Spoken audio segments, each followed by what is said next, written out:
Namaste to all. Welcome to the next session on drug designing.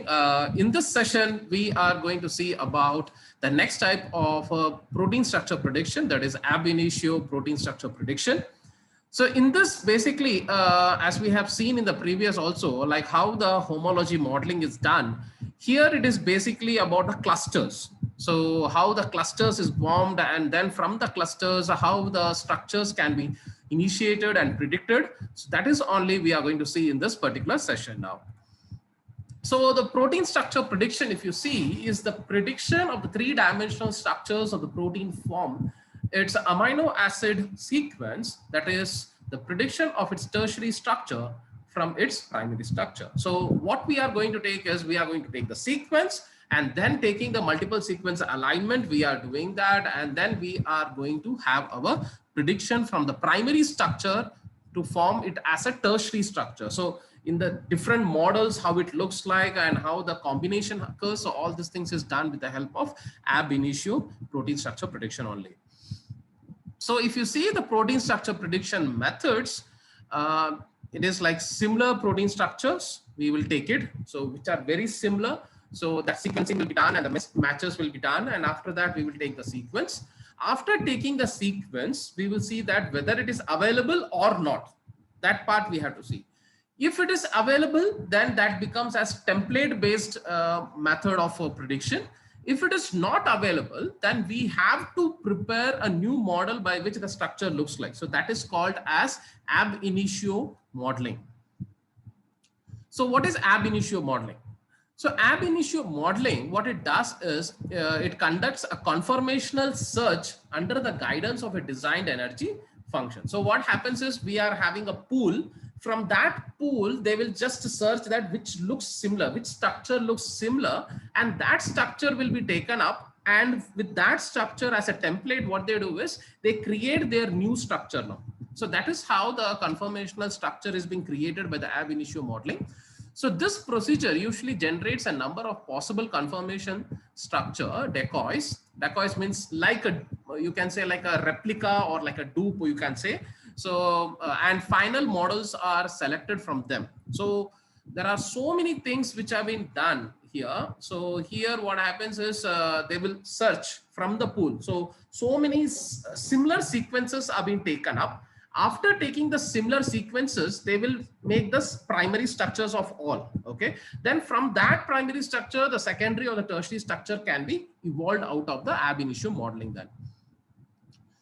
So the successful ab initio modeling depends on three factors. Basically, the first thing is an accurate energy function is required. That is, accurate energy function means that is with which the native structure of a protein corresponds to the most thermodynamically stable state compared to all possible decoy structures. So when compared with the other structures which are there in the pool, in that order, the new structure which is forming, the torsions and other conformations, whatever is there, that thermodynamically the force has to be there or energy has to be there for that particular movement now. And second part is this efficient search method, which can quickly identify the low energy states through conformational search. So the second part is low energy state has to be there. So which gives us the conformational search, conformational model, how the tertiary structure should look like. And third in that order is the selection of native like models. Native like models means which is like you can say, which is like a predominant or which is very common. Okay, in that order it has to be. So selection of the native like models from a pool of decoy structures. Decoy structure, as I said, dupe structures. Many structures will there. From that, they are going to make a new structure now. So what are the energy functions here? So the energy functions are classified into two types. The first type is called as physics-based energy functions, and second is knowledge-based energy functions. So if you see the physics-based energy functions, if you see in a strictly defined physics-based ab initio method, interactions between the atoms should be based on quantum mechanics, and the Coulomb potential with only a few fundamental parameters such as the electron charge and the Planck constant. So it is completely physics and the mathematical calculations which is based here, you can say. based on which how the structure should look like, how the direction should look like, how the angle should look like. So based on those aspects and the quantum mechanic aspects, this will be searched out.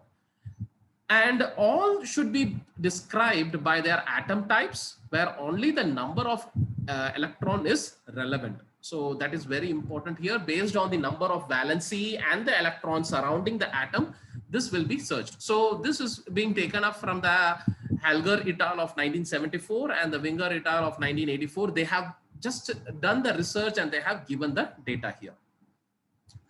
But what happened in this current scenario is, after predicting all these things, they have found that it is impossible due to the current computational restrictions. Computational restrictions means when we are doing with a computer basis, this structure formation will have some hindrance, because you cannot say the accuracy will be there, or the torsion or the angle or the electron will be maintained in the correct angle itself at the correct moment. So the 3D modeling, or the modeling how it looks like, the tertiary structure, how it looks like, cannot be performed based on this particular scenario or the particular theory what they have provided. A compromised force field with a large number of selected atom types is used here. So what they have done is to undergo the same scenario, they have taken up the large number of selected atoms, and then based on that, they want to compromise it. That is, whether it will work or not, they want to see. And each atom type, if you see, the chemical and the physical properties of the atoms are enough alike in the parameters calculated from the crystal packing or quantum mechanical theory. So this is present here based on the parameters. Okay, calculation of the based on the quantum mechanics or based on the crystal packing. So this will be done. So well-known examples of such atom physics-based forces, force field mechanics, if you see, or which includes here is Amber, Charm, Alps, then Gromos 96. These are the different examples of this particular forces. And these potential contain the terms associated with the bond length, that is CC or CN or OO, what are things, and angles, how much the angle should be, torsion should be, how much the torsion should be, torsion angles, van der Waals forces of attraction, then electrostatic interactions. So all these forces are present here. And another thing which is there is the major difference between them lies in the selection of the atom types and the interaction parameters. So second method in this is the knowledge-based energy function. So if you see the knowledge-based energy function, it refers to the empirical energy terms derived from the statistics of the salt structures in deposited PDB, protein data bank. So what is happening is we are seeing for the empirical energy based on the calculations, we have found that this will be the energy which is required. So that is what is actually the empirical energy which is present here. So this can be divided into two types, that is generic and the sequence independent terms such as the hydrogen bonding and the local backbone stiffness of the polypeptide chain. So how it looks like by the CN or CC, or how the polypeptide chain looks like, and the hydrogen bonding between them, that is the side chains or the hydrogen bonding, how it's there. The second part in this is the amino acids or the protein sequence dependent terms, that is pairwise residue contact potential, distance dependent atomic contact potential, and secondary structure propensities. So all these things are being taken care based on the quantum mechanics aspects. Okay. So the conformational search method, this is a type in this, how to do the conformational search. So successful ab initio modeling of the protein structure depends on the availability of the powerful conformation search method, which can efficiently find the global minimum energy structure for a given energy function with the complicated energy landscape. So the types which are involved here are Monte Carlo simulations, molecular dynamics, genetics algorithm, then mathematical optimization. So these are the four different types which are involved here in the ab initio modeling. So Monte Carlo simulations, if you see, it is a core idea and is to use the random samples of parameters. So if you give random sampling and randomly if you take the samples and you keep it, or the input to explore the behavior of the complex system or process. So the complex structures or the complex systems, how it interacts, how it forms. So all these things is taken care in the Monte Carlo simulations. So these are the steps of the Monte Carlo simulations. That is the initial configuration particles in a system. So the Monte Carlo move is attempted that changes the configuration of the particle. So how the particle has to move, in which side they have to move. So all these things. And if the move is accepted or rejected, it is based on an acceptance criteria. Then the calculated values, that is based on the angle, torsion, everything, the calculated values of the property of interest is being taken. And so many times we have to do it for each thing, and an accurate average value of the property can be obtained. And then that gives our structure basically. The second type in this is the molecular dynamics. So if you see the molecular dynamics, that is the MD. So the MD simulations, what happens is it solves the Newton's equations of motion at each step of atom movement, and which is probably the most faithful method depicting the atomistically what is occurring in the proteins. So based on the equations, that is Newton's equations and other things of motion, it is being taken care that how the electron moves, how the atoms is moving, or the protons and neutrons, how it is present. So this all things will be calculated in this, and then based on that it is being given. So this method, if you see, the method is therefore most often used for the study of protein folding pathways, and the long simulation time is one of the major issues of this method. So long simulation time means it will take a lot of time, because if you put it by evening, by morning only you can get the data, you can find like that. Since the incremental time scale is usually in the order of femtoseconds, that is 10 to 15 seconds, you can say, while the fastest folding time of the small protein is less than 100 residues in the millisecond range in the nature. So if you consider like 100 residues in millisecond range, so if you are having more than that for making the processing and all, it will take lots and lots of time now. What is genetic algorithm? So if you see the genetic algorithm is a method for solving the problems that is based on the natural selection. That is the process that drives the biological evolution. So from the evolutionary pathway, we will be just taking up the data, and that will be analyzed, and then the samples will be processed. So the genetic algorithm repeated modifies a population of individual selections or solutions. At each step, what happens is the genetic algorithm selects the individuals at random from the current population to be parents, and uses them to produce the children for the next generations. And over successive generations, the population, what happened is we will get an evolved population. Basically, you know that every time when we are having the genetic study or evolution, there will be some particles or some genes which will be excluded. Only the next generation will have the lesser number. So what happens is the population evolves towards an optimal solution now. Last in this is the mathematical optimization. So mathematical optimization is the selection of a best element with regard to some criteria from some set of available alternatives. So basically it is all mathematical based modeling. So there are certain mathematical modeling which can be done, which helps us for the modeling of this particular aspects. So the model selection, how to do it? So the selection of protein models has been emerged as a new field called the Model Quality Assessment Program, MQAP. So this is the new study which is going on at present in bioinformatics and the drug designing. So in this, what they are seeing is the model selection approaches can be classified into two types.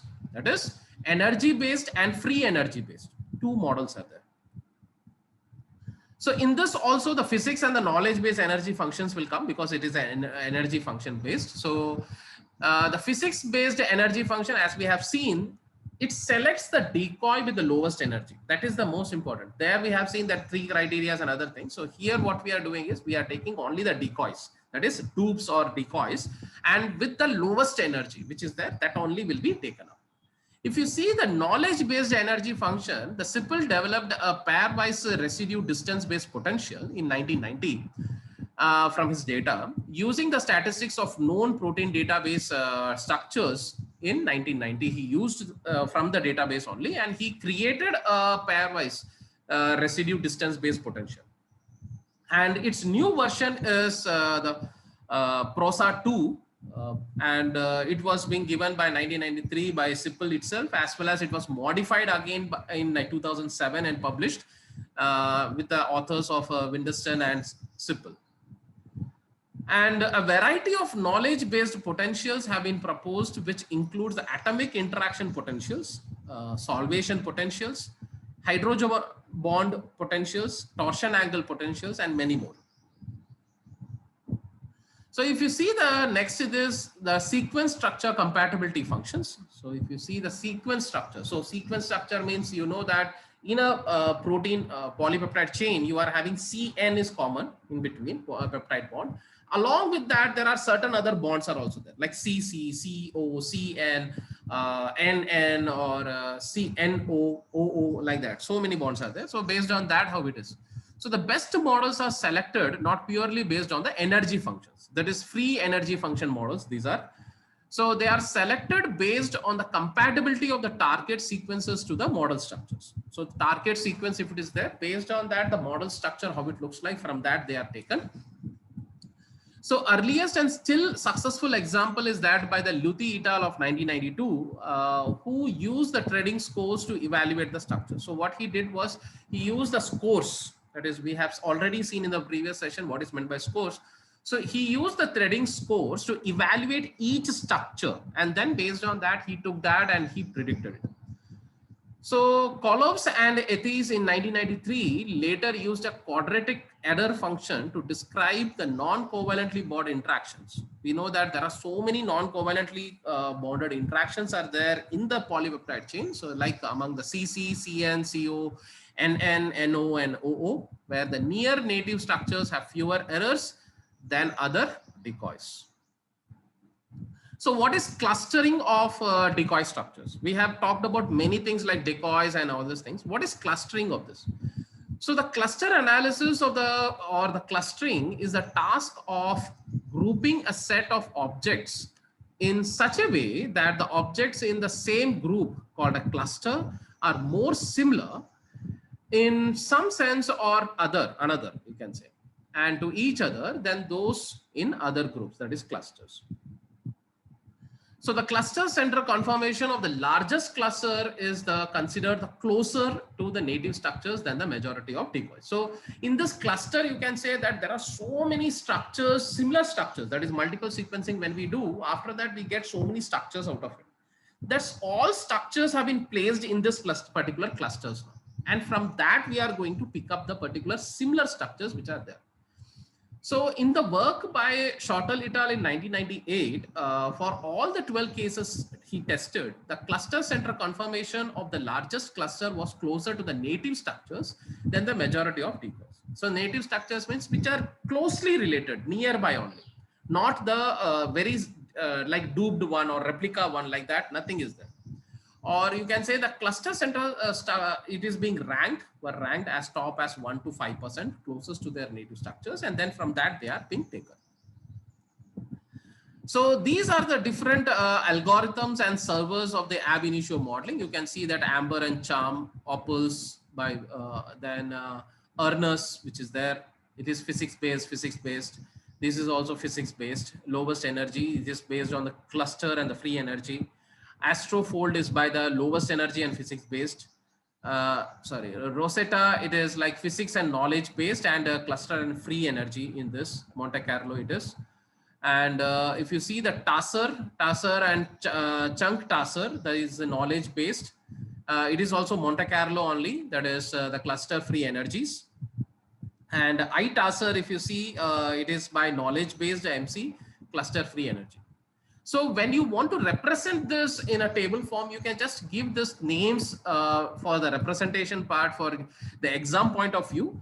Otherwise, if you want to learn also, you can just see these references and you can learn from them and you can go ahead. So how to do this structuring, ab initio protein modeling? So we are having a target sequence. So from the target, based on the knowledge based potentials, you can have the phase one of that is a Monte Carlo fragment assembly, or if the profile based profile alignment is being done, you will take each thing separately. Like you are taking the helix, you are taking the beta pleated sheets, then movements, all these things, the fragment library. From that, you are making the assembly here. Then what we are doing is the lowest resolution models are being created out of it. And based on the physics based atomic refinement, what we do is the closest one what is there, we will just join together to form the final atomic model of that. And this is actually the Rosetta protocol for the ab initio modeling. If you see the flowchart of the ITASR protein structure modeling, how they do it, they take the sequence. Okay. So from the sequence, what they do is they convert them for the threading. Threading means each thing will be taken up like beta pleated sheets or alpha helix and other things. They join together with the different combinations. And from that, they take the template. So the template is then made as a template fragments, and their predicted contract restraints. It is a decoy based optimized potential, and they give the assembly. So different structure assembly will take place, and that becomes as a cluster now. So based on that, when we study, the cluster looks like this. This is called as cluster centroid. In one place itself, everything is there. So that is taken up. And using the restraints from the cluster centroid, the decoy based optimized potential is being created. So what happens, different reassembly is being done. So different models and structures, you will get it. From that, what is the lowest energy structure that will be selected? And by the Puchera and the skull, they are adding the rotamers. So what we do is we will get the 3D structure out of it. And then we get the final ab initio modeling out of it. That is the tertiary structures. So this is how the ab initio protein modeling actually supports us and performs in a greater aspects for solving the particular modeling aspects and the prediction aspects. I hope that in this session you have got an idea about how the ab initio modeling is done, the energy and energy free functions is being performed, physics based or the knowledge based function, energy function, how it works, and how the clustering and the modeling takes place. So see you in the next session with more ideas in the drug designing. Thank you. Have a good day.